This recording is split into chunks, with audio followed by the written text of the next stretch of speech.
Дөнгөж оюутан болсны дараа хувцсны түүхийн анхны хичээл орж исэн. За багш маань биднээс хүн яах гэж хувцалт юм бэ гэд анхныхаа асуултыг тавьжээ. За тэгсэн чинь манай гутлын ангийн нэг хүү жоохон маазраад нүцгэн байхгүй тулд гэд хэлжсэн.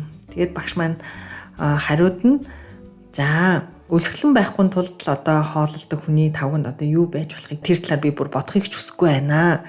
За яг үүнтэй адилхан хувц өнөөдөр зөвхөн биеийн бүрхүүл байх айл эрт болцсон. Хүн нүцгэн байхгүй тулд хувцалт юм биш. Харин нүцгэлэхийн тулд бүр тодруулж хэлэх юм бол таашаал таяа хувцаа тайлуулахын тулд хувцалт юм а гэж хэлжсэн. За ер нь бол бид нар түүхийн хичээл уйтгартай байдаг гэж боддог. За тэрнтэй адилхан хувцсны түүх ч гэсэн уйтгартай байх байхаа гэж хичээлдээ их дурамжхан орж ирж исэн. Тэгээд бид нар ингээд нэг жоохон үл оошосон маягтай сууж исэн бид нарыг энэ багшийн маань хэлсэн оршил бүр аянга шиг мэрэгжсэн юм да.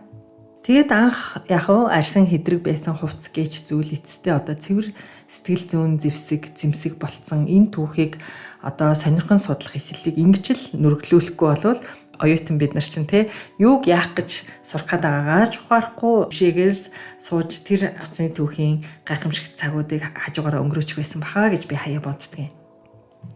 Хүн биеэ нуухын тулд биш харин өөрөө харж өөрийнхөө гой сайхан биеийг харж өрөөлд харуулж өөрийнхөө хүссэн хүнээр тэр биенийхээ гоо сайхныг мэдрүүлэхийн тулд өөрөө бас мэдрэхийн тулд тхийн төлөө хувцаа тайлуулахын тулд хувцалтгаа гэсэн хувцсны дизайны энэ философиг би одоо энэ хувцлан тайчгүй гэд энэ лекцээрээ ярих гэж байна.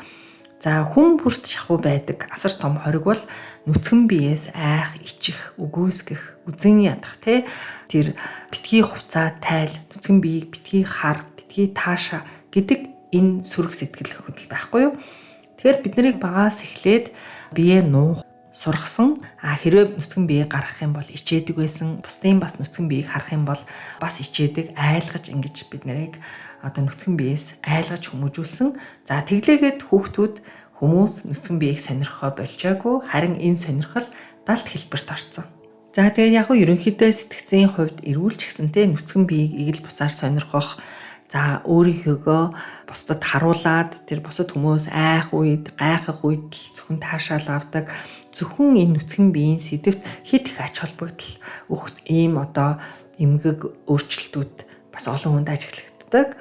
За энээс гадна биеийн ийм дотны харилцаанд орсон ч гэсэн өөрийнхөө биенээс ичдэг хүмүүсийн нүцгэн биеийг харах, хүрлцэх тэр дуртай байгаагаасаа ичих, нүцгэн биеэс таашаал авч байгаагаасаа ичих, эндээ шаналх энэ өөрчлөлт их бага ямар нэг хэмжээгээр ер нь олон хүмүүст байгаад байдаг.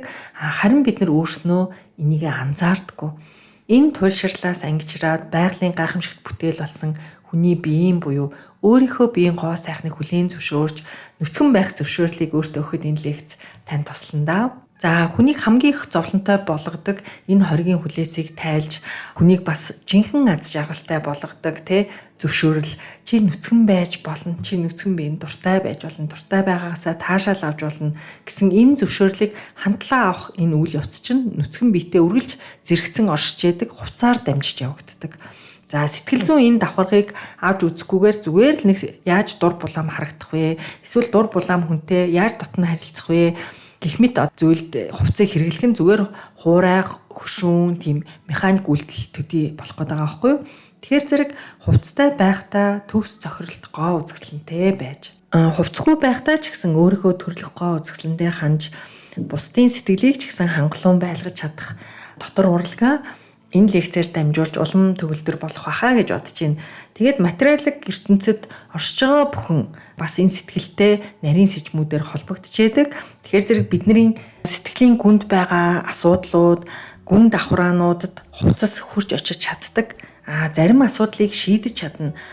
Улмаар бид нарыг цоо шин түвшинд гаргаж чадах юм байна гэдгийг та харах байх гэж итгэж байна. За ийм өндөр зорилго тавихгүй ч гэсэн зүгээр л хувцтай хувцгүй алинд нь ч гэсэн уйдс төгс эмхтэй байх байгалийн чин хүслийг чинь биелүүлэхэд энэ лекц туслана.